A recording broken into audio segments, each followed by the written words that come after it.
ജാർഖണ്ഡ് സ്വദേശികളായ അച്ഛനമ്മമാർ ഉപേക്ഷിച്ചു പോയ 3 ആഴ്ച മാത്രം പ്രായമായ പെൺകുഞ്ഞിനെ ശിശുക്ഷേമ സമിതി ഏറ്റെടുത്തു. എറണാകുളം ജില്ലാ ജനറൽ ആശുപത്രിയിലെ 1.5 മാസത്തെ ചികിത്സയ്ക്ക് ശേഷമാണ് കുഞ്ഞ് ആശുപത്രി വിട്ടത്. കുഞ്ഞിന് കൃത്യമായ പരിചരണം ഉറപ്പാക്കിയിരുന്നുവെന്നും കുട്ടി പൂർണ്ണ ആരോഗ്യത്തോടെയാണ് ആശുപത്രി വിടുന്നതെന്നും ആശുപത്രി ജനറൽ സൂപ്രണ്ട് ഷാഹിർ ഷാ പറഞ്ഞു. അതെ, ട്രാൻസ്ഫർ ചെയ്യാനുള്ള, അതായത് എറണാകുളം ജില്ലാ ആശുപത്രിയിൽ പരീക്ഷയിൽ നിന്ന് നിധി എന്ന് പേരിട്ടിരിക്കുന്ന അബാൻഡൻ ചൈൽഡിനെ ട്രാൻസ്ഫർ ചെയ്യുന്ന പ്രൊസീജിയറാണ് ഇവിടെ പൂർത്തിയായിരിക്കുന്നത്.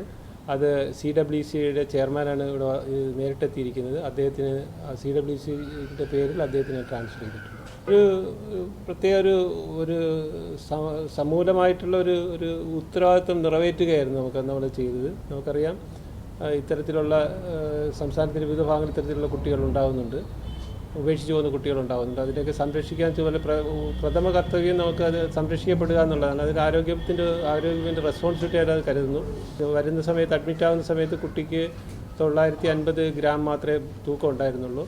ഇപ്പോൾ നിലവിൽ 2.5 കിലോ ക്രോസ് ചെയ്തു. ഒരു സാധാരണ കുട്ടിയുടെ എല്ലാ ആരോഗ്യത്തോടും കൂടിയാണ് കുട്ടി ഇപ്പോൾ കഴിയുന്നത്.